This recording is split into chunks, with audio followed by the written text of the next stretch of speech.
Оройн төргийн эрхэм мэнд үзэгчтэй Монгол телевизийн самбахаас үзэгч та бүхэн даваа гарагийн үж бүр хүрдэг. За нүүдэл шийдэл нэвтрүүлгийн цоошин дугаар эхлэхэд бэлэн болоод байна. Өнөөдөр бид бүхэн нийгмийн эрүүл мэндийн тулгымцсан асуудлуудын нэг болох сэтгцийн эрүүл мэндийн асуудлаар ярилцахаар зочтой студид урьж авчираад байна. Яагаад энэ сэдвийг сонгох болсон шалтгаанаа бяцхан сурвалжлагаар үзүүлье. Сэтгцийн эмгэг гэхээр танаас хол хүндий сонсогдож, эсвэл шар хадны эмнэлэгт хэвтэ эмчлүүлэгч төсөөлөгдөж байж болох юм. Гэвч энэ эмгэгийн ихэнх үе танд таны үр хүүхдэд бага багаар илэрсэн байж болно. Жишээ нь уур бухимдалтай байх, дуу цөөтэй болох, нойр хүрэхгүй байх зэргийг бид төдийлөн тоодоггүй ч нойргүйдэл бол сэтгцийн эмгэг гэж батлагдсан зүйл юм а. Тэгвэл судлагдсан байдлаар Монгол улс сэтгцийн эмгэгийн тархалтаар номхон далайн баруун бүсийн орнуудаас 7 дугаарт, сэтгэл готрох эмгэгээр 3 дугаарт, амиа эгүүдэх нас баралтын тоогоор 6 дугаарт бичигдэж байна. Гэтэл 100 мянган хүн амд сэтгцийн эмч тэг 10.5, сэтгцийн сувилагч 7.7 ноогдож байгаа нь өндөр хөгжилтэй орнуудтай харьцуулахад 13-аас 33 дахин бага үзүүлэлт юм. Сэтгцийн эмгэг ба тусламж үйлчилгээний хэд зөрүүтэй энэ байдал нь иргэд сэтгэл гутралын үедээ тусламж авч чадахгүй байгаа. Энэ талын мэдээлэл муу байгааг илтгэж байгаа юм. Тэгвэл нийт шаардлагатай сэтгцийн эрүүл мэндийн тусламж авах ёстой хэд хэдэн бүлэг байдаг бөгөөд гэртээ хүүхдээ харж байгаа ээж нарын асуудал илүү их тулгамдж байгаа гэж сэтгэл судлалын үндэсний төвөөс мэдээлж байна. Ээж нарт стресстэх, уураа гэр бүлдээ гаргах, нийгмээс тусгаарлагдсан мэт мэдрэмж төрөх, цочромтгой олон ааштай, гунигтай, зожиг ганцаардмал, хоолндоо сонирхолгүй эсвэл хийдэг зэрэг сөрөг хандлага ажиглагддаг байна. Тэгэхээр сэтгцийн эрүүл мэндийн асуудал дээр нэлээд бас анхаарал хандуулах хэрэгтэй бүлэг байгаа. Энэ бол юу гэхээр хүүхдэд төрүүлсэн байгаа ээж нарын асуудал байгаа. Тэгэхээр хүүхд төрүүлсний дараагаар тодорхой хэмжээний сэтгэл зүйн асуудлууд буюу онцлогуд бол явагддаг байгаа. За тэгээд энэ онцлог асуудлыг нь яг өөрөө мэдрээд эргээд дахиад ойр дотных нь хүмүүс хамтдаа тэрийг шийдвэрлэж чадаагүй тохиолдолд олон янзын ийм сэтгэл зүйн үйлчлэлүүд гэх юм уу тухайн хүн дээр гарч ирдэг. Мөн гэртээ сууж байгаа ээж нараас гадна ерөнхий боловсролын сургуулийн сурагчид, оюутан залууст үе тэнгийн дарамт их байгаагаас шалтгаалж сэтгэл гутралд орох, санаа зовсон, айж түгссэн мэдрэмжүүд бий болдог байна. Энэ байдлыг үл тоосноос шалтгаалan өсвөр насны хүүхдүүд амиа хорлох талаар бодож, зарим нь амиа хорлдог жишээ байдаг. Тухайлбал 2012-оос 2016 оны хооронд 92 хүүхэд сэтгэл гутрал, гадуурхал, хүчирхийлэл, дарамт шахалтаас үүдэлтэйгээр амиа хорлсон байна. Харин хуучнаар нийгмийн эрүүл мэндийн үндэсний хүрээлэнгийн хийж байсан судалгаагаар 4 сурагчийн нэг нь амиа хорлох талаар боддог. 7 сурагчийн нэг нь амиа хорлохоор төлөвлөсөн, 10 сурагчийн нэг нь нэгээс дээш удаа амиа хорлох оролдлого хийж байжээ. Энэ нь үе тэнгийн дарамттай холбоотой бөгөөд манай улсын засгийн газар энэ талын судалгаа хийж байгаагүй юм байна. Гэтэл олон улсад үе тэнгийнхний дарамтын талаарх судалгааг сүүлийн 40 жилээс эхлэн хийж ирсэн бөгөөд 10 жил тасралтгүй явуулсан судалгааны дүнгээр дарамтгүй сурагчийн сурлагын амжилт өндөр байдаг гэж гарчээ. Харин засгийн газрын орхитуулсан энэ асуудлыг нээлттэй нийгэм хүрээлэнгийн дэмжлэгтэйгээр хэрэгжүүлсэн төслийн хүрээнд боловсролын зөвлөгөө мэдээллийн төв Монгол Улсын их сургуулийн боловсрол сэтгэл судлалын техниктэй хамтран явуулсан байна. Энэ талаар бол ярьж байна, судалгаа хийж байна. Бидний хувьд бол өнгөрсөн жил нээлттэй нийгэм сангийн санхүүжилтээр үе тэнгийн дарамтыг судлаа үзэхэд дунд ангийн сурагчдын 40 орчим хувь нь үе тэнгийн дарамтанд өртдөг гэж харагдсан. Сүүлийн үед бол захин дарамтын гэлүүтэй бас авч үзээд байна л да. Тэгээ захин дарамтын хувьд бол яг хүүхэд сургууль дээр байх албагүй гэртээ байхдаа хүртэл дээрлгүүлээд дарамтлуулаад оромжлуулаад занал хийлд өртөх бол боломжтой эрсдэлтэй ороод байгаа юм л да. Тэгэхээр энэ нь бол хүүхдийн сэтгцийн эрүүл мэндэд маш хүчтэй сөргөөрөмжлүүлж байгаа. Хүмүүс болохоор сургуульд бол ингээл дээрлэгэл болдог, бэдгэл үзэгдэлтэйгээл сургууль төгсөөл явчихад бол асуудал байхгүй гэж ярьдаг. Гэтэл сургуулаа төгсөөд их сургуульд ороод ажилд гарсны дараа тухайн хүн сэтгэл готролд орох, тэгээ цаашлаад ажиллаад тасалдуулах, нийгэмд хувь нэмэр оруулах тэр потенциалаа хэрэгжүүлэх боломжгүй болж ийн гэж хэлж болно. Анх удаа судалсан үе тэнгийн дарамтын судалгаанд төвийн дүүргийн 2, захын дүүргийн 3 сургуулийн 1047 сурагч хамрагджээ. Тэдний 57% нь бие махбодын дарамтад өртдөг гэсэн бол 15% нь сургууль үргэлж аюултай санагддаг. 44% нь хэрвээ ямар нэгэн асуудал тулгуурвал багшид хандна гэсэн бол 56% нь энэ дарамтаас болж сургуулиас зайлсхийдэг тухайга хэлсэн байна. Үе тэнгийнхэн биенээсээ мөнгө төгрөг нэхэх ямар нэгэн эд зүйлийг булааж авах ийм одоо үзэгдлүүд бол түгээмэл болсон байна. Энэ нь өөрөө юуг илэрхийлээд байгаа юм бэ гэхээр манай Монгол улсын бодлого тодорхой утгаар алдагдсантай холбоотой гэж би бол ойлгож явдаг. За яагаад тэгэхээр хүүхд залуучуудаа хүмүүжүүлж төлөвшүүлэх боловсролын тогтолцоон дох бодлого өөрөө тийм оновчтой зохицтой явж чадахгүй. Нэг болохоор л нэг гадаадын үзэл баримтлал, онолыг баримтлах гал, нөгөө болохоор уламжлалаа баримтлах гээд байгаа юм шиг ийм олон саарамгцсан үзэл хандлага бодлогын түвшинд гарсантай холбоотой. Мөн хүүхэд ганцхан сургууль дээрээ гэлтгүй. Гэртээ хараад цахим орчинд хүртэл дарамтд байгаа талаараа сэтгэл судлаачдад ярьж байгаад бол цахим орчинд хяналт тавих, хүүхдүүдтэйгээ ойлголцохгүй бол орон зайд нь хэрхэн нэвтрэх талаар сэтгэл зүйчд хандахыг зөвлөж байна. За энэ талаар ярилцахаар бид бүхэн студид мэргэжилтнүүдийг урьж авчирсан байна. Би Баруунгаар талаасаа танилцуулъя. Нийгмийн эрүүл мэндийн үндэсний төвийн захирал анагаах ухааны доктор Зүгтбаатар хүрэлцэн ирсэн байна. За эрүүл мэндийн яамны нийгмийн эрүүл мэндийн газрын ахлах мэргэжилтэн байгальмаа ирсэн байна. За дэлхийн эрүүл мэндийн байгууллагын суурин төлөөлөгч доктор Су Ньюн Оо хүрэлцэн ирсэн байна. За мөн студид дэлхийн эрүүл мэндийн байгууллагын хэвлэл мэдээлэл хариуцсан мэргэжилтэн Номин ажиллаж байна. За миний зүүн гартал сэтгцэн эрүүл мэндийн үндэсний төвийн ерөнхий захирал дэд профессор анагаах ухааны доктор Насан Цэнгэл хүрэлцэн ирсэн байна. За Монгол Улсын багшийн их сургуулийн сэтгэл судлалын багш доктор профессор Мегмар, за сэтгэл судлалын үндэсний төвийн сэтгэл судлаач Лам Сүрнэр хүрэлцэн иржээ. За тэгэхээр нэвтрүүлгийн эхэнд бид бүхэн санал асуулга танилцуулдаг байгаа. За өнгөрсөн баасан гарагаас эхлэн Гөгөө цэгийн дээр явуулсан санал асуулга одоо танилцуулъя. За сэтгэл гутралд орсон хүмүүст үзүүлэх тусламж үйлчилгээ манай улсад хангалттай бий юу гэсэн асуултанд онлайн хэрэглэгчид за хамгийн олон санал авсан хариулт бол 184 хүн тусламж үйлчилгээ авах талаар мэдээлэлгүй байдаг гэж хариулсан байна. За хаана хандхаа мэддэгч хандахыг хүсдэггүй гэж 9% нь хариулсан бол сэтгэл зүйн зөвлөгөө өгөх төвүүдээс өөр хандах газар байхгүй гэж 8%, за мэргэжлийн байгууллагууд хангалттай байдаг гэж дөнгөж 2% нь үздсэн байна. За нэвтрүүлгийн эхэнд бид бүхэн бас сурвалжлагаас зарим нэг тоон мэдээллүүдийг харлаа. Тэгэхээр дэлхийд дахинд энэ асуудал одоо утга удахгүй болох гэж байгаа дэлхийн эрүүл мэндийн өдөр болох 4 сарын 7-нд бол энэ жил сэтгэл гутралыг бол онцолж байгаа гэдэг мэдээллийг бид бүхэн авсан. Тэгэхээр дэлхийд даяар бол манай бүс нутагт тоон мэдээллүүд энэ хэр том нийгмийн эрүүл мэндийн асуудал вэ гэдгийг дэлхийн эрүүл мэндийн байгууллагын төлөөлөгчөөс эхлээд сонирхъё. Thank you very much for having us with you. This year theme and slogan of the World Health Day that we will be organizing on 7 April will be on the topic of depression. Let's talk. Yeah, depression. It is estimated that all over the world, over 300 million people are suffering from depression. This represents 4% of the global population. And in the last 10 years, from 2005 to 2015, we have seen 18% increase in number of people with depression.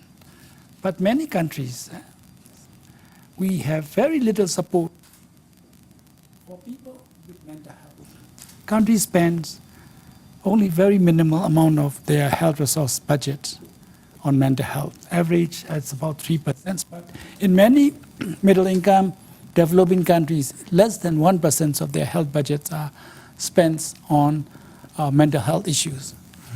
Issues like та одоо зөв тодорхойлж хэллээ. Бид нар 4 сарын 7-нд жил болгоны 4 сарын 7-нд дэлхийн эрүүл мэндийн өдөр гэж болдог.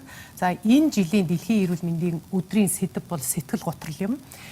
Тэгэхээр сэтгэл гутрал гэдэг маань одоо олон нийтийг хамарсан одоо ийм бас түгээмэл өвчин байгаа. Энэ бол дэлхий дахнаа энэ байдал бол одоо адилхан байгаа. Тэгэхээр ерөнхийдөө дэлхий дахнаа бол нийт 300 сая хүн сэтгэл гутралтай гэсэн онцтой байдаг. Энэ нь дэлхийн нийт хүн амын 4%-ийг эзэлж байна. За тэгэхээр 2005 оноос 2015 он хүртэл одоо сэтгэл гутралтай хүмүүсийн тоо бол 18%-аар ихссэн гэсэн тооцоо гарсан байдаг. Тэгэхээр харамсалтай нь одоо яг сэтгцэн эмэгтэй хүмүүст үзүүлдэг одоо тусламж үйлчилгээ бол их хангалтгүй байдаг. Зарим оронд бол одоо маш хангалтгүй байдаг гэдгийг хэлмээр байна. Жишээ нь одоо сэтгцэн эрүүл мэндэд одоо хуваарлагдж байгаа төсөв бол төсвийн одоо мөнгө бол ерөөсө 3% тэнцвүүц байдаг. Зарим нэгэн оронд бол бүр ганцхан хувьтай тэнцвүүц байдаг. Тэгэхээр энэ бол маш хангалтгүй юм а гэдгийг би хэлмээр байна.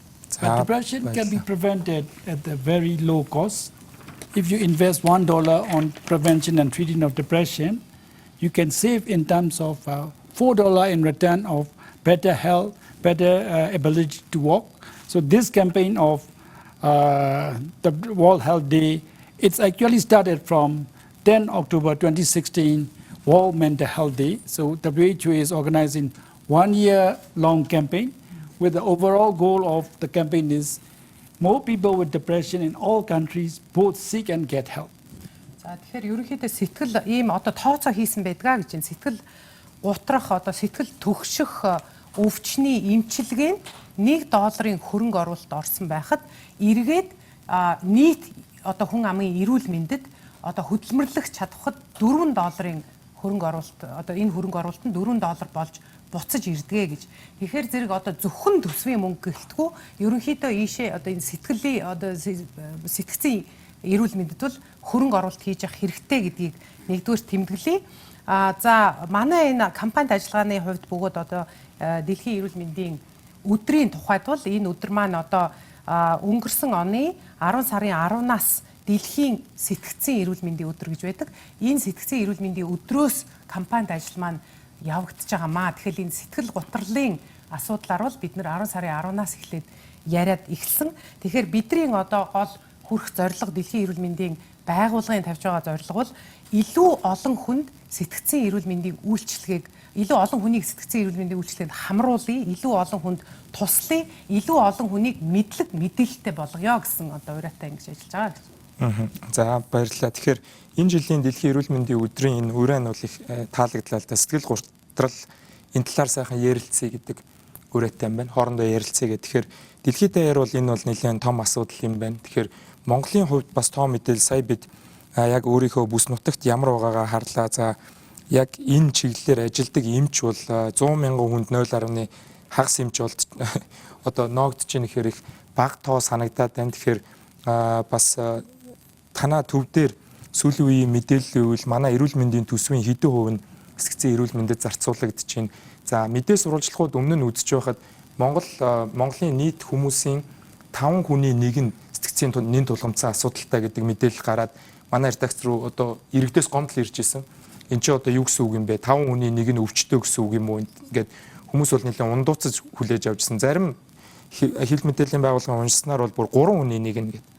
Тэгэхээр нийгэм маань эдийн засаг муу за ажилгүйд л ингээд стресстхийн үүсвэрүүд нийгэмд их байна. Замын хөдөлгөөний төвжирэл гэдээ байхад яг сүүлийн үеийн мэдээлэл та өгөөч. Цөмөрөө тоо мэдээлэлээ нэгтгэхэд цаашаа ярилцмаар санагдлаа. За тэгэхээр одоо энэ дээр ер нь бол яг таны хэлдгээр бол үнэн л дээ. Дэлхийн эрүүл мэндийн байгууллагын өөрийнх нь одоо судалгаагаар бол 4 хүн тутмын нэг нь сэтгцийн эмгэгээр нас амьдралынхаа хугацаанд өвддөг гэж үздэг.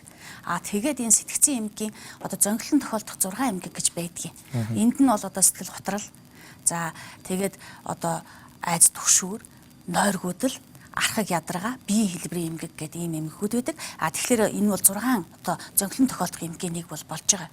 За, ер нь бол одоо манайх бол 2013 онд бол сэтгцийн эрүүл мэндийн үндэсний төв одоо Монгол улсын үндэсний хэмжээнд бол сэтгцийн одоо эмгийн тархалтын судалгаа хийгдсэн байгаа.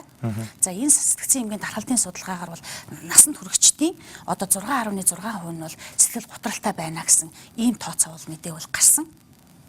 За, ер нь бол сэтгцийн эрүүл мэндийн үндэсний төв бол жилдээ 40 гаруй мянган хүнд амбулаторын тусламж үйлчилгээ үзүүлдэг. 6,000 орчим хүн бол хэвтэж эмчилүүлдэг. Яг тэрүүгээр бол одоо дангаараа одоо дагнсан одоо сэтгэл готрол болон бусад одоо сэтгцийн асуудалтай хавсраад 1800-аас 2000 хүн нь бол тусламж үйлчилгээ авч ингэж бол явдаг юм аа. Тэгээд ер нь бол нийгэм хөгжихөөр дагаад сэтгцийн эмгэг бол дагаад өсдөг. За, хуучин бол одоо энэ судалгаатай 84-92 оны судалгаатай харьцуулаад харсан чинь одоо стрессийн шалтгаантай сэтгцийн эмгэг бол энэ сүүлийн 22-23 жилд бол одоо 10 дахин өссөн. Архин дондох эмгэг бол бүр 40 дахин өссөн ийм судалгаа бол гарсан. Тэгэхээр эн чинь бол одоо сэтгэл готрол гэдэг бол маш одоо том асуудал болоод байна гэдгийг бол хэлье гэж бодож байна.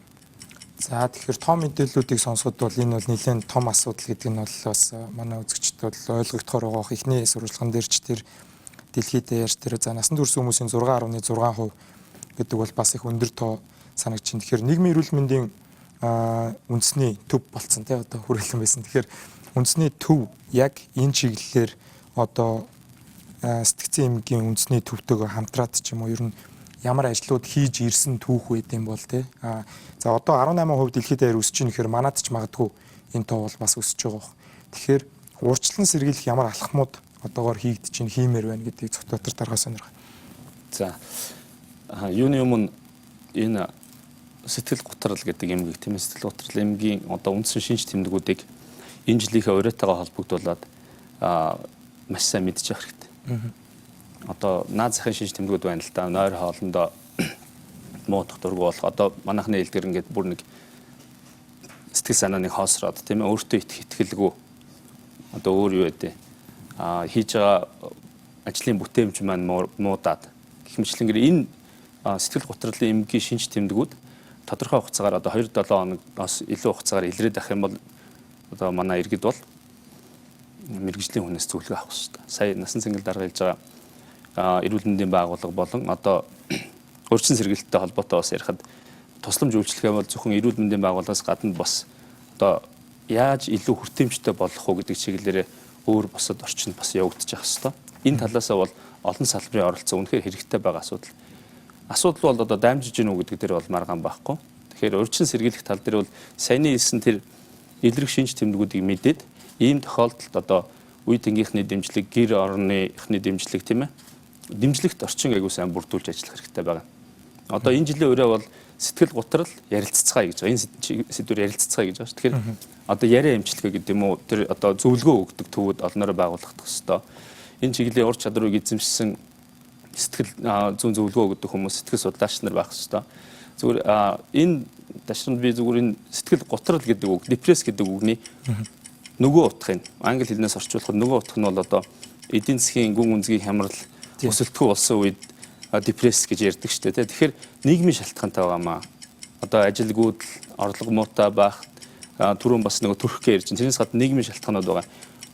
Хүн одоо гэмтсэн ч юм уу эсвэл стресст удаан хугацаар ингээд явсан тохиолдолд ийм асуудлууд үүсч байгаа. Тэгэхээр энэ нийгмийн шалтгааныг бууруулах ажлыг бас хийх хэрэгтэй. Зүгээр одоо манай мэрэгжлийн байгууллагууд бол энэ талаар боломжийн хэмжээнд хамтарч ажиллахаар чармааж байна. За тэгэхээр эрүүл мэндийн яамнаас болохоор байгалмаа мэрэгжилтнээс болохоор сая улс орнууд бол 3%, за зарим нь 1%-ийн эрүүл мэндийн төсвөөсөө одоо сэтгцэн эмгэгт зарцуулдгаа гэдэг чинь манай хувьд ерөн төсөвдөр хичнээн төгрөг сууж өгдөг. Тэр нь хэр хангалттай байна гэдэг талаар бас тань тоо мэдээлэл хуваалцаач. За тэгэхээр яг шууд одоо төсвийг бид эдийн засгийн өртөг тооцоо хийлгээг байгаа л да.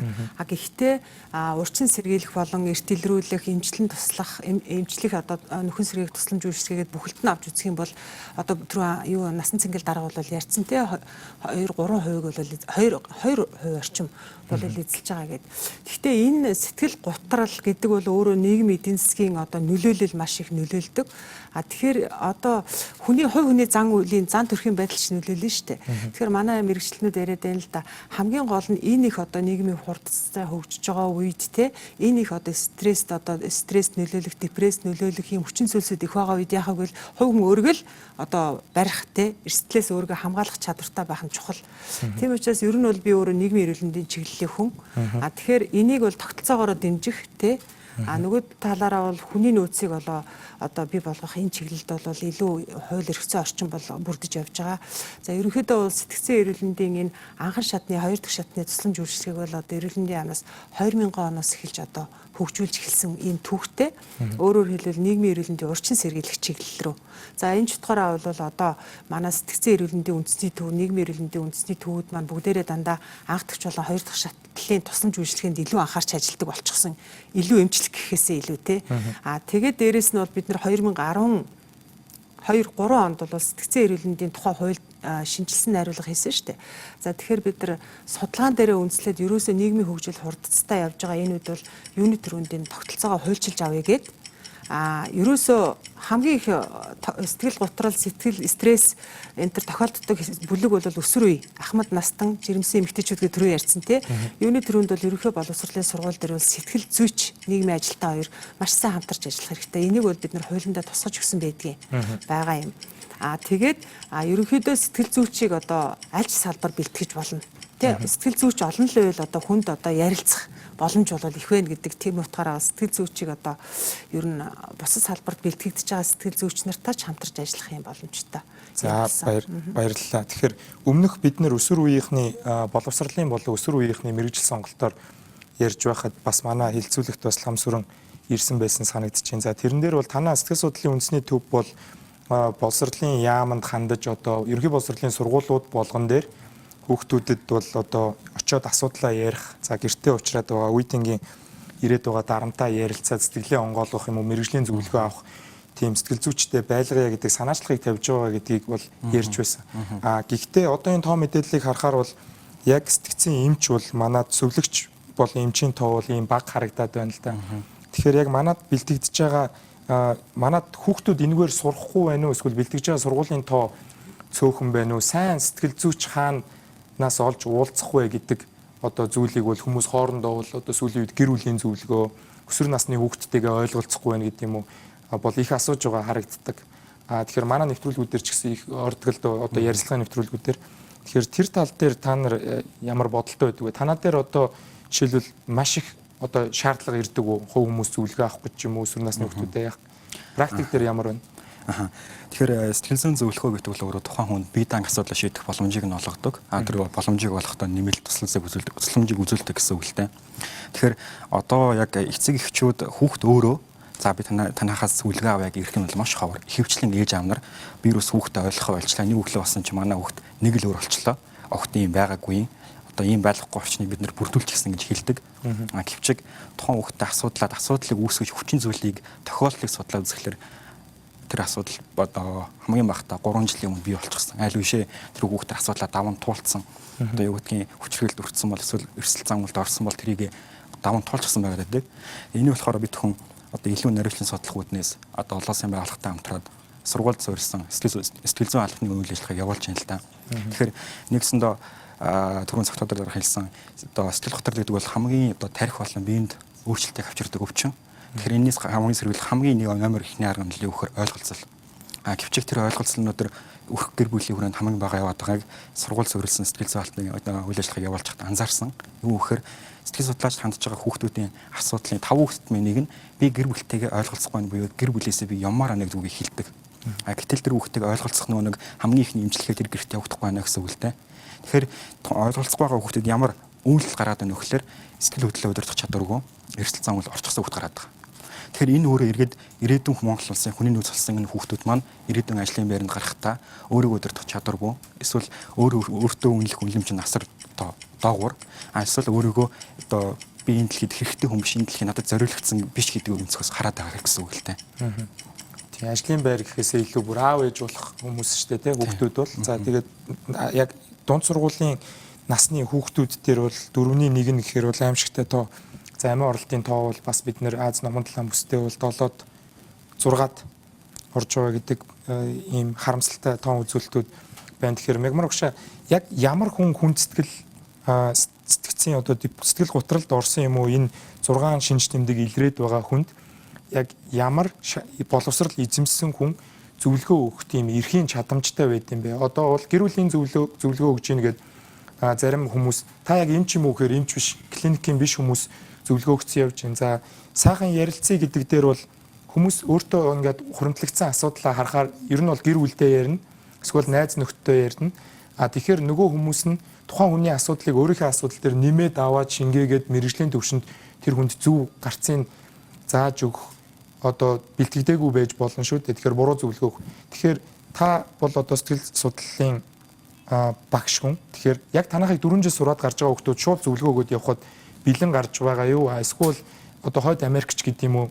Заавалчгүй нэг тийм одоо хуульчдын бар экзам гэдэг шиг юм давж иж хүнд зөвлөгөө өгөх төвшөнд очт юм болов та тэрэн дээр мэдээлэл өгөөч.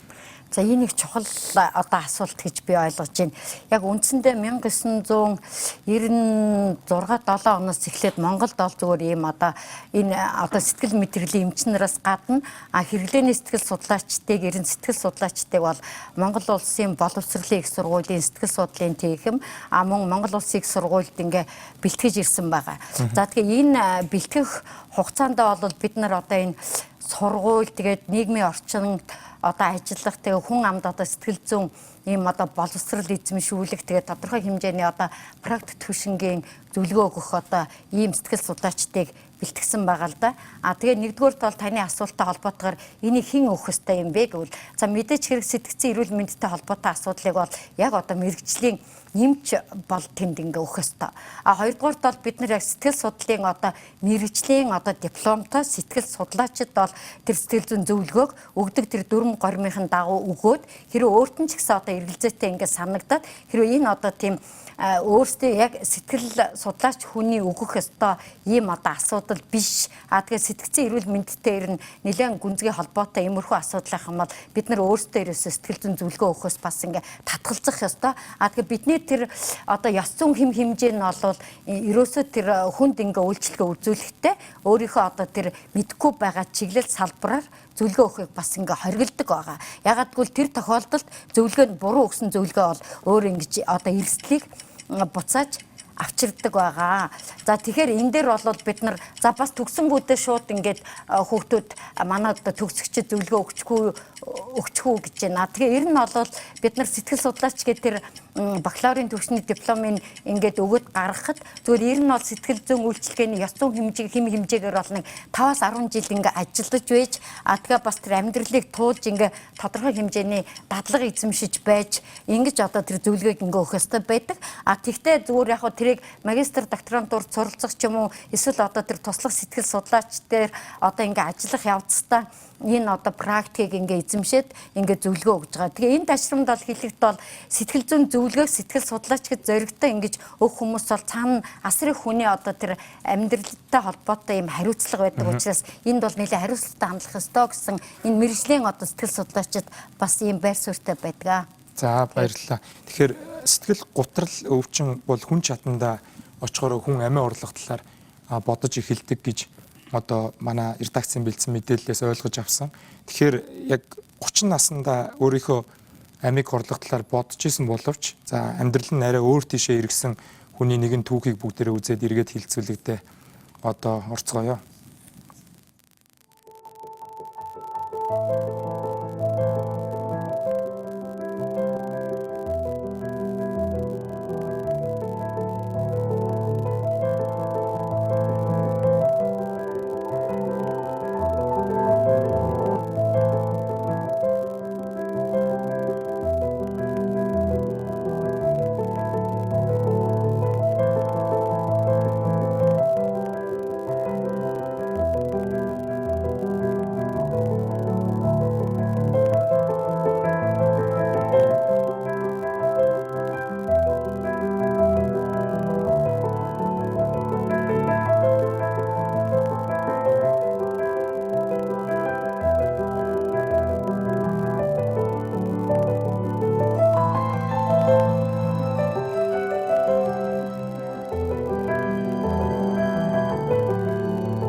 За тэгэхээр бид бүхэн сая домогт Harry Potter зохиолыг бичсэн J.K. Rowling за одоо баг бүх цаг үеийн хамгийн их ном зарсан авторын амьдрал ямар хүнд хэцүү эхлээд за амьдрал нь өөрөө зөрөгтэй байгаад одоо бууж өгөөгүйгээс яаж амьдралны эргэсэн талаар бас бичлэг үзлээ. Тэгэхээр Дэлхийн эрүүл мэндийн байгууллагын төлөөлөгчөөс хэрвээ сэтгэл гутрал дэлхийд даяар ийм хүнд асуудал юм бол за зарим аль улс орнууд энэ асуудлыг даван туулж чадж байна гэдэг сайн жишээ танаас сонирхох гэсэн.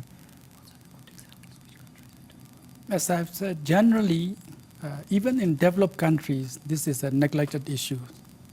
But of course, Scandinavian countries, one of the more progressive countries in dealing with also mental health issues, Iceland, Norway, Finland, these are the countries time to time use addressing it more holistically, more comprehensively, not only treating but also prevention. Yeah, this is something that we really have to emphasize. But it is not just a matter of developed countries or developing. Yeah, some countries that I can mention also Bhutan. Yeah, country that started looking at happiness index. Within our own culture, if we look at this and then address this among all sorts of peoples, all sorts of life, we can also make better in terms of prevention and treatment. За тэгэхээр энэ асуудал бол зөвхөн одоо хөгжсөн орнуудад юм уу одоо хөгжиж буй орнуудад байдаг асуудал биш. Түрүү дээр хэлсэн энэ бол одоо сэтгэл готрол бол нийтлэг асуудал. Тэгээд маш их одоо хүнд сэтгэл готрол бол мэдээж амиа хорлох одоо бодолд хүргэдэг. Тэгэхээр яг энэ чиглэлээр сайн орнуудын жишээ юу вэ наа гэхэд ерөнхийд нь хэлэхэд бол ерөнхийдөө дэлхийн даяар ярихад бол ямар ч оронд бол энэ асуудал бол одоо бүрэн дүүрэн тусламж үйлчилгээ хүрээгүй бүрэн дүүрэн шийдэгдээгүй байдаг гэдгийг би одоо хэлмээр байна гэж байна. За ерөнхийдөө орхигдсан асуудал гэж би бүр нэрлэмээр байна гэж байна. Одоо энэ юу сэтгцэн эрүүл мэндийн асуудлыг гэхдээ энэ дотроо л мэдээж одоо бас үлгэр жишээ болох орнууд байна. Тэгэхээр энэ Скандинавын орнуудыг би нэрлэмээр байна гэнэ. За энэ дотор Норвег, Финланд, за Исланд улсыг би бас нэрлэмээр байна. Бас их сайн одоо эмчилгээний хөтөлбөрүүдтэй мөн одоо тусламж эмчилгээний хөтөлбөрүүдтэй мөн урьдчилан сэргийлэх хөтөлбөрүүд байдаг. Тэгэхээр эдгээр хөтөлбөрүүдийг бүгдийг одоо цогц аргаар хүнд хүргэж одоо сая урьдчилан сэргийлж болдог, эмчилж болдгоо гэдгийг хэлье. За нөгөө талаас одоо манай Аз твд гэвэл Бутан гэдэг орн байна. Бутан гэдэг орн маань Аз жаргалын үзүүлэлттэй. Одоо олон янзын одоо эдийн засгийн нийгмийн үзүүлэлт дотроо Аз жаргалын үзүүлэлт гэж байдаг. Тэгэхээр одоо тодорхой улс орон хүн амынхаа нийгэм эдийн засгийн статус одоо статусаас хамаарахгүйгээр энэ Аз жаргалын үзүүлэлт гэдгээр бас хэмждэг байх нэ. За баярлалаа. Тэгэхээр насан цэнгэл доктороос нэг зүйл сонирхмоор байна л да. За сэтгэл гутрал гэдэг одоо Цогтбаатар захирал сая хэллээ. Ингээд хүн нойр хоолндоо муудаад ажилдаа дургу болоод ч юм уу амьдрал утгагүй санагдаад ингээд эхэллээ гэхэд яг хизэнээс эхэлж энэ эмгэг бүр одоо клиникийн эмчилгээ шаарддаг вэ?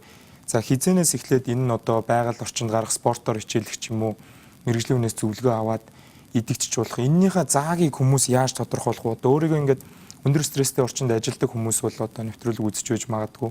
Тэгэхээр одоо танаа дээр очиж шууд зөвлөгөө аваад сорил хийлэх үү? Эсвэл өөр одоо юм телемедицин ч гэдэг юм уу өөрийгөө онлайн орчинд сорил бөглөөд өөрийгөө мэдчих арга байдаг уу? Саяны санал суулгыг харж байхад болон олон нийтийн дунд айгүй түгээмэл яригддаг зүйл бол яг энэ сэдвэр бол итгэхгүй байна. Миний хувийн мэдээллийг хадгална гэж итгэхгүй байгаа болохоор би очихгүй. Очоод ч надад тусалж чадахгүй гэдэг зүйл бол насанд хүрсэн хүмүүсийн дунд бас байгаадах шиг байна л да. Тэгэхээр та энэ дээр зөвлөгөө өгөөч. За тэгэхээр сая одоо хүмүүс ярьж штэ тийм ээ. Ер нь сэтгэл готор бол маш түгээмэл байдаг. Тухайлбал одоо бид нар саяхан бас судалгаа хийгээл үзэхэд өсвөр насны хүүхдүүдийн 5 хүүхд тутмын нэг нь одоо тийм ээ бас сэтгцийн асуудалтай ингээ гараад ирсэн. Тэнд бол өсвөр насны охтуудын дунд бол сэтгэл готрол түгшүүр бол их өндөр гарч ирсэн. Хүүгүүдийнхэн дунд нь болохоор арай нөгөө хэд хөдөлгөөнд хэмгэг идэр нь бол илүү гараад ирчихсэн байгаа. За тэгээд төрсний дараах гэж байгаа. Ээжүүд төрдөг штэ. Тэрний дараа 6 хүн тутмын нэгд нь бол сэтгэл готрол байна гэдэг ингээ гараад ирж байгаа. Тэгэхээр энэ дэр хамгийн гол юм нь гэхээр ард иргэд одоо тэдний одоо эцэг их тийм ээ үр хүүхэд хайна ижил гэдэг нь бол одоо энэ сэтгэл готрлын талаарх мэдлэг бол жоохон хомс байдаг юм аа. Одоо тэгээд тэрнийг одоо жишээлбэл яг хуучинтайгаа ингээ харьцуулахад нэг л ингээ цаанаас уйтгар гунигтай. Тэгээд юмд ингээл дур сонирхолгүй болоод нэг ингээл би ингээл тийм ээ оюуны хувьд ядраад сулдаал нойргүй болоод нэг иймэрхүү байдал гараад ирэх юм бол энэ бол одоо эхлээд өөрийгөө анзаараад тийм ээ янз янзын одоо энэ сэтгэл готрлыг төвшинг тодорхойлох тестүүд байдгийн. Бекин тест одоо зөндөл тестүүд бай. Энэ тестүүдийг бол ингээд бөглөөд үзэх боломжтой. Би бол одоо жишээлбэл яг эндээс юу гэж ойлгож байна гэхээр сэтгцэн эрүүл мэндийн үндэсний төв бол өөр ингэсэн вебсайт байдгийн. Тэрэн дээр сэтгэл готрлын эдэр юунуудыг л тавьсан байгаа. Энэ дээр магадгүй тийм ээ өөрөө бүглэх тестийг би тавья гэж бодож байна. Хэрвээ энэ тестийг тавьчих юм бол хүн өөрөө ингээ бүглэнгүүд одоо тийм оноо авах юм бол би өөрөө ингээд өөрийгөө засаад одоо өөрөө эндээс гарч чадна. Эсвэл найз нөхдийнхөө тусламжаар гарч чадна. Яг ийм байх юм бол би сэтгэл зүйчдээр хандаж чадна. Яагаад гэвэл сэтгэл зүйч гэдэг маань одоо бас зөвлөгөө өгөх боломжтой шүү дээ.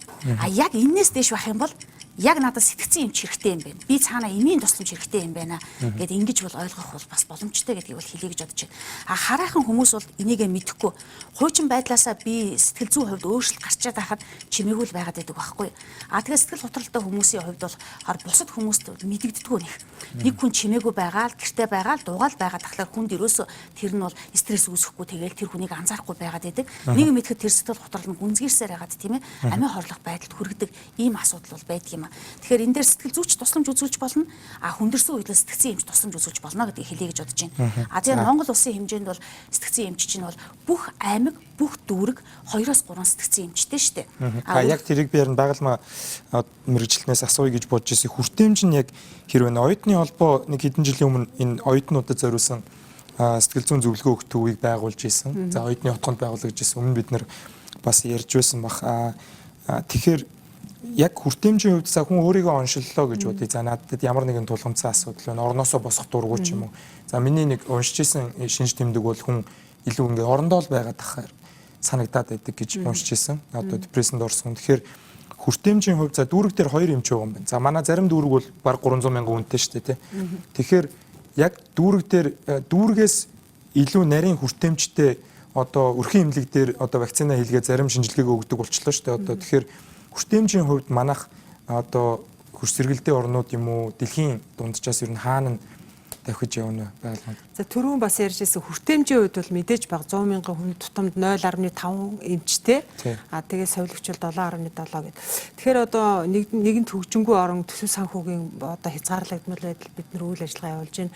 Мэдээж хангалттай мөнгө байсан бол бид нар сэтгэл зүйч, сэтгэл засалчийг одоо аймаг дүүрэг болгоны нийгмийн эрүүл мэндийн төвд эмнэлгийг амбулаторт байлгамаар байна.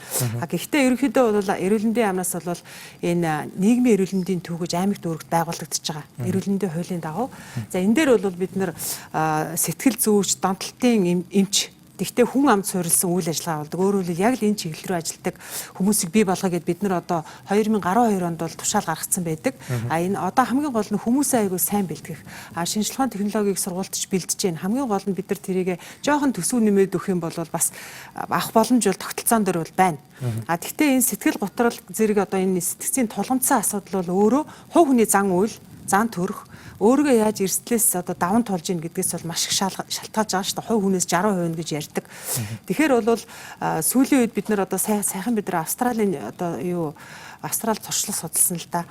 Тэгээ үзэхэд бол цахимжуулах асуудал. Түрүүн бас ярьсан те одоо нэг аппликейшн те одоо гар утас манад хүн болгонд биш 2-3. Тэгэхээр гар утасны аппликейшн бүрдүүлээд 12 шинж тэмдгийг ингэж одоо оруулаад те тэрийг 12-уулаа байж байгаа юм бол би өөрөө яах вэ гэдэг дараагийн алхан дээр нь хийлгээд ингээ бид нар хийгээд ер нь ярьж байгаа тамхинаас гарах эмчилгээ байж гэн энэ сэтгэл готрол сэтгэл стрессийн асуудал өшөө байж гэн те тэгэхээр одоо дэлхийн эрүүл мэндийн байгууллагатай хамтарч ин хүн ам ихэнхэнд одоо тархалт өндөртэй иймэрхүү одоо яг өвчлөл болоогүй хэсэгтэр бол цахим системийг илүү ашиглая гэж байгаа байхгүй юу. Тэгэхээр бид нар энийгээ бол одооноос эхлээл боловсруулад явж байна. Ер нь мэдээч хэрэг одоо орон нутгийн бүтцээ жоохон хүчтэй л болгох зорилготой явж байгаа. Ер нь тушаал шийдвэрүүд гарцсан. Гол нь төсвийн асуудал байна л да. Тэгэхээр нийгмийн эрүүл мэндийн хүрээлэн болон одоо сэтгэл судлалын үндэсний төвөөс бол яг за хамгийн эмзэг өртөөд байгаа хүүхдүүд нь бол манай хүүхдүүд байгаа юм байна. За өсвөр насныхантайгаа бол сайн хэмжээнд харилцахын тулд бол хүүхдтэйгээ маш сайн харилцаатай байж ижил тэр аав ээж нар одоо хүүхдтэй үлгэрлэн за хүүхдээ энэ ямар нэгэн гадуурхал болон одоо сэтгэл готролд орхоос нь бол хүүхдэд дархлаатай болгоно өөртөө ихтгэлтэй. За спортоор хичээллүүлэх бол одоо ингээд бусад энэ байдаг түгээмэл зөвлөгөөнүүдээс гадна сая бол одоо смарт утсыг хэлж чинь те. Тэгэхээр энэ их одоо сошиал шуугантай орчинд бид нэр маш их мэдээлэл авч байгаа үе зарим хүмүүс бол одоо Twitter дээр өглөө одоо бясалгал хийх аппликейшн татаад бясалгал хийдэг гэж юм те. Тэгэхээр иймэрхүү зөвлөгөөнүүд ингээ гараад ирж байна л да. Тэгэхээр хамгийн түгээмэл одоо үзэж байгаа аав ээжүүдэд өсвөр насны хүүхдүүдэд хамгаалах тийм арга замуудаас зааж өгөөч. Одоо гар утасны хэрэглээ цахим багжнуудаас нь хол байлгах уу зөв амьдралын хэв маягт оруулах уу те. Тэгэхгүй бол одоо нийгмийн масаа харахаар манайхаа арх тамхиар их стрессээ тайлж чинь ч гэдэм үү ууланд алхахгүй байна гэдэг. Тэгэхээр танахаас нэг зөвлөгөө гарсан байсан сошиал медиа дээр харсан. Тэгэхээр хүүхдүүдтэй насан турш хүнийг ингээ орхий те. Хүүхдүүдтэй ямар зөвлөгөө өгч чинь танахаас? Ер нь зөвлөгөөний хувьд түрүүн эхний асуултанд дурдгдсан урьдчилан сэргийлэх аргын хувьд бол нэг тийм эдрэттэй шийдт юм уу шин юм бол байхгүй байна. Энгийн юмнасаа үр дүнтэй энгийн юмнасаа бид нэр яг одоо зуршил хөвшил болгож явах хэрэгтэй байгаа. Энд бол одоо зөв онтож амрах тийм ээ. Зөв хооллох. Энд бол уургаар баялаг хүнсний бүтээгдэхүүн хэрэглэх хэрэгтэй, шин ногоон жимсээ хэрэглэх хэрэгтэй. Түрүү өөрөө хэлсэн тэр шалтгаан стресс, депрессийг үүсгэж байгаа шалтгаанаас холбох хэрэгтэй. Одоо энд бол бас ухаалаг утасны хэрэглээ орно тийм ээ. Захим гадуурхал цаашаа гээд энэ шалтгаантай холбоотой бас тодорхой аянууд явсан байгаа шүү дээ тийм ээ.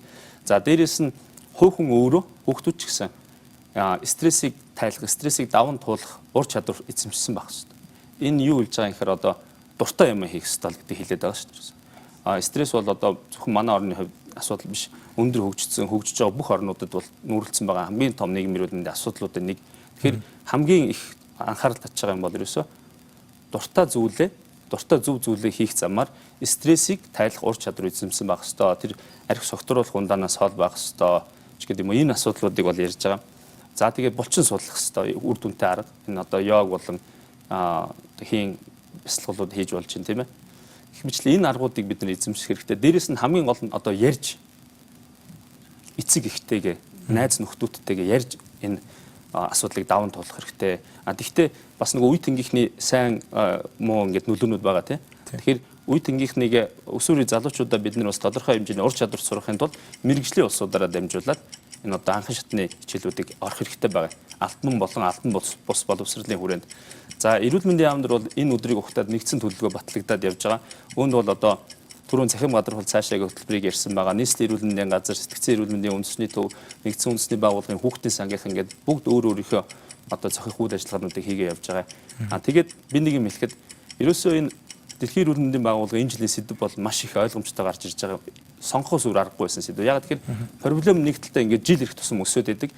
Гэтэл одоо хамгийн анхаарал бага тавьдаг, хамгийн мөнгө бага зардаг салбар байсаар байгаа учраас яалтчгүй энэ асуудлыг онцолж байгаа. Дээрээс нь Дэлхийн эрүүл мэндийн байгууллага 1946 оны эрүүл байна гэж юу вэ гэдэг тодорхойлтыг бас нэг сануулмаар байна. Хүн бие махбод болон одоо сэтгцийн хувьд нэгдмэл цогц эрүүл сарвал байхыг л хэлж байгаа. Тэгэхээр одоо бие махбод нь эрүүл байчаад одоо сэтгцийн үйл ажиллагаанд доволцсон байж бие махбодын хувьд эрүүл байна гэж юусэн байна. Тэгэхээр монголчууд ч гэсэн эрүүл биед сарвал ухаан оршино гэж одоо эртээр үеэсээ манай Монгол төмний бас одоо гүн ухаанд бас байна шүү дээ. Тэгэхээр танаа дээр одоо аав ээж нар хүүхдээ ойлгохоо болчлоо гэд ирлээ гэхэд өгдөг зөвлөгөөнөөс 2 минутад багтаагаад бидэнд бас өнгөө зөвлөгөө өгөөч. Одоо ламсрын сэтгэл судлаачаас. Тэгэхээр одоо манай төв дээр бол яг сэтгэл хүүхдтэй зөвлөгөө авах ярьж байгаа ээж амар байна. Дээрээс нь яг сургууль дээр илүү их төвлөрж ажиллаж байна л да яг сургууль дээр. Тэгэхээр сургууль дээр ажиллаж байгаа хүүхдэд өгдөг хамгийн ихний зөвлөгөө бол чи яг энэ үйлдэлийг ханаас эхэлсэн бэ гэдгийг харах хэрэгтэй. Ханаас эхэлчихсэн юм бэ? Ханаас эхэлж өндөр хаа хүрчээд байгаа юм бэ тийм үү? Тэгэхээр тэр хүүхд өөрийнхөө асуудлыг ерөөсөө болохгүй байна гэдэг уушааг эхлэн юу гэдгийг харна. Одоо хамгийн одоо үүсгэх тохиолдол харна. Тохиолдол харсан бол дараа нь чи ямар үйлдэлийг голтлон хийгээд байна тийм үү? Өнөхөр жавруулахаараа юм зохиод байна уу? Эсвэл ажилтны хүүхд хичээлээс гарыгаа гацалж яваад байна уу? Эсвэл одоо цав өнөрлөгээд юм тийм. Тэгэхээр үйлдэл нь харна. Дараа нь үйлдэлээс холбоотой сэтгэл зүйн шинжлэх юу гэдгийг нь асууна. Тэгэхээр нэг юм зүйл байгаа юм л да. Одоо хавдартай хүнийг бид нар хизээж гарч гүгээд идэг гэж хэлдэггүйтэй адилаар сэтгэл хөдлөлттэй хүнийг бол одоо юу гэдгийг арчаатай байгаач, онкатай байгаач, босооч те сэргэлэн байгаа цав байгаач хэлээр идэгдэггүй. Энэ юухэр харилцан бие биендээ тусалж иж, нийгмээ сонсож иж, эргээд хэцүү хүнийгэн байгаа бол хин нэг аврах боломж нь хүн бүхний гарт байгаа гэсэн үг. Тэгэхээр сургуульч төр, гэр бүлч төр өөрөө сэтгэл зүйн эрүүл орчин байх хэрэгтэй. Тэр орчныг бүрдүүлэх хэрэгтэй. Тэгээд хин нэг ойлгож сонсох хэрэгтэй л зүйлх байна да. Тэгэхээр мегмар өгшөө танаа сургууль дээр бол ингээд сэтгэл судлаач нар бэлтгэгдээд гарч ийн. За маргааш одоо ингээд за дараа 7 хоногийн засгийн газрын хуралдаанаар за бүх сургууль дээр сэтгэл зүйчтэй байх ёстой байна гэж шийдчихлээ гэж бодъё. За эсвэл одоо энэ сум болгон дээр ч юм өрхийн эмнэлгүүд дээр гээд энэ одоо ажлын байрыг засгаас ингээд бүтээлээ гэж бодоход манай энэ одоо бэлтэж байгаа 2 сургууль ангаах дээр бас бэлтгэж байгаа бох те бодвол ангаах дээр бэлтгэдэггүй тест дээр байгаа гэсэн. Тэгэхээр энэ шаардлага одоо манайх иймэрхүү хэмжээгээр хөшүүрэгдлээ гэхэд манад яг ажлын хүчин байгаа юу? Ер нь ажиллах хүчин бол байгаа. Нэгдүгüүрт бол би нэг 97 оноос эхлээд яг энэ гадна дотны байгууллагын туршлага дээр одоо тулгуурлаад нийгмийн ажилтнуудыг бас бэлтгэсэн бөгөөд тэр бэлтгэсэн нийгмийн ажилтнууд маань одоо бүх Монголын одоо 700 гаруй ихтэй сургуульд ингээ ажиллаж байгаа. Тэгээд тэр нь эхний одоо нэг 5 6 удаагийн төгсөлт нь бол дандаа нийгмийн ажилтан сэтгэл судлаач гэсэн хос мэргэжилтэд ингэж одоо бэлтгэгдсэн бөгөөд за тэгээд дээрэс нь зүгээр баримжаа тоогоор хэлэхэд одоо нэг Монгол Улсын сургууль энэ манай одоо боловсролын сургууль за мөн ТИС болон бусад бас мэрсэр бэлддэг ийм одоо газруудын энэ одоо сэтгэл судлаачдыг ингээ нэмэхэд бол элбэг одоо нэг тийм 1405 одоо сэтгэл судлаачид бас ингээ бэлтгэгдчихсэн бэлэн ингээ байж байгаа юм. Тэгээд бидний бас нэг хийж байгаа ажил нь болохоор яг энэ үндэсний төвийн залуучууд ч одоо яг бидний залгамж халбаа ингээд хойч үеийнхэн маань ингээд ажиллаад яваад байгаа шүү дээ. Эдрээ энэ хийж байгаа энэ зөвлөгөө чинь бас тодорхой хэмжээний ийм одоо практикийн чадваруудыг ингээ өгчихсөн. За тэрнээс гадна нэмээд бас ямар хүч вэ нөхөр манай Монгол Улсын боловсролын сургуулиас нэг сонин хөтөлбөрийг бол нэг одоо бас 5 6 жил хэрэгжүүлсэн байгаа.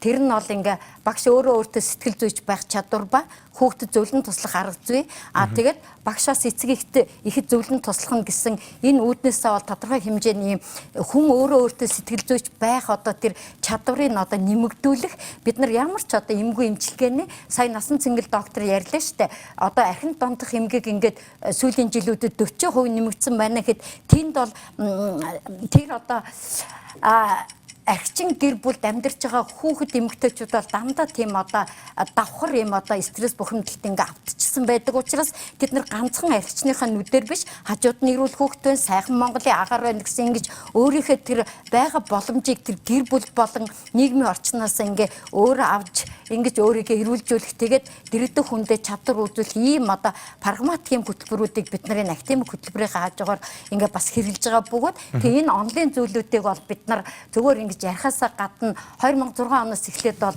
ганцаарчилсан болон тэр бүлгийн зөвлөгөөнүүдийг эмгүүгээр өгөөд ирсэн Монголын хамгийн анхны кейсүүдийг бол бий болгосон учраас сая манай залуу сэтгэл судлаачийн ярьсан тэр асуултанд хэрвээ энийг сонсож байгаа хүмүүс ингээ байвал нэг ээж бол миний хүүхэд маш их ууртай догшин болоод хүн зодоод байна гэсэн асуултад ирэхдээ бид нар зүгээр үнгүүгээр ямар зөвлөгөөг ингээ өгчээсэн бэ гэвэл за яагаад хүн зодоод байгаа ингээд манай ээж уураа хүрхээр бид нарыг зоддгоо гэхдээ тэр ээж бол ээжхүү хоёр ингээ зэрэг ээж нь зодхоо болж загнахаа болж тэгэнгүүтээ хүү яг дагаж явж иж гэр бүлийн орчинд бол ингэж маш энгийн байдлаар одоо ирүүлжиж байгаа ийм олон тохиолдлыг бас Монголын кейсийг бас ярьж чадах бид нар боломжтой болсон байгаа. За баярлалаа Мигмар өгч. Тэгэхээр даавгаргийн үжиж бид бүхэн сэтгэлийн өвчин гэж нэрлсэн. За сэтгэл гутрал болон сэтгцийн эмгэгийн талаар ярилцаж өнөөс хугацааны сурчлагын дараа эргээ зөвлөгөө мэдээлэл хэлцүүлэгдээ орцгоё.